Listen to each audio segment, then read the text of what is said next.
Brendan, it's a pleasure to speak with you. I thought the film was really fun. I wasn't expecting to see so much of Agnes. How did this collaboration come about? It's been something we've been talking about, Tyler, for about 5 years.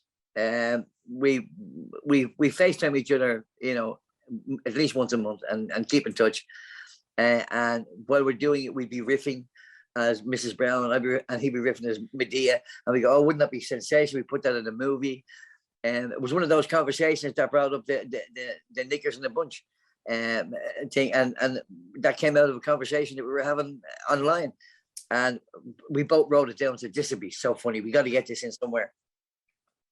And then when Madea retired, I thought, well, that's going to be the end of that. But he came back to me and said, "Look," he said, "just the last 2.5 years have been just so sad for people, so frustrating. Let's do something that will just make people laugh." And bada bing, there goes the movie. Love it. And how great is it just having another quick-witted comedian to play off of? It's such a relief because it takes the pressure off you. But as well as that, you're also depending on his generosity to give you the space, to be funny. And I never doubted it for a moment that he wouldn't do that. And we did. And that was the whole point.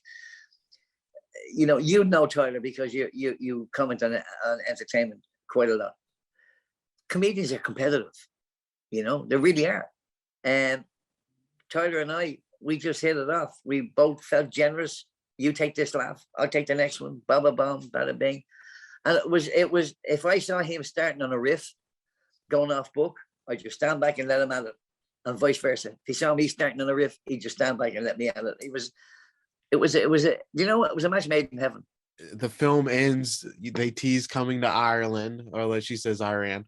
But do you think we're gonna see any more adventures of these two in the future? I don't know. It won't be up to either Tyler or I. It'll be up to people like Netflix, and how people react to this, the audience react to this movie.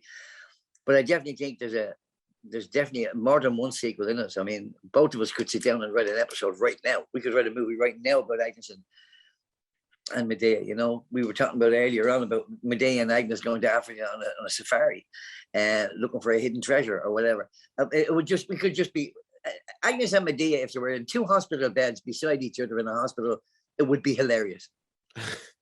They just have it. They just have that laughter. Yeah, they play off so well in the film. And a big similarity between these two is that you've been playing these characters for decades. You know them in and out.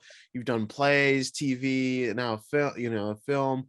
How rewarding is it to see this character kind of, stand the test of time? Well, Tyler, the amazing thing is that neither of us were aware of the other, because Tyler has a very specific audience in America. And in Ireland, when I started, I had a very specific audience in Ireland that spread then to the UK. It was the TV, Mrs. Brown's Boys on TV, that spread it around to Australia, New Zealand, South Africa, Jamaica, South America. Quebec even do a French version of it. Spain do a Spanish version of it. Romania do a Romanian version called Tanti Floreca, where the guy who plays Mrs. Brown doesn't even bother with the voice. He just goes, but we kind of, he was working with an Irish director who said to him, "Have you seen Mrs. Brown?" He said, "No." It's about 6 years ago. He said, "You got to look at this." So he sent him some clips, and Tyler immediately called my agent and said, "We got to talk."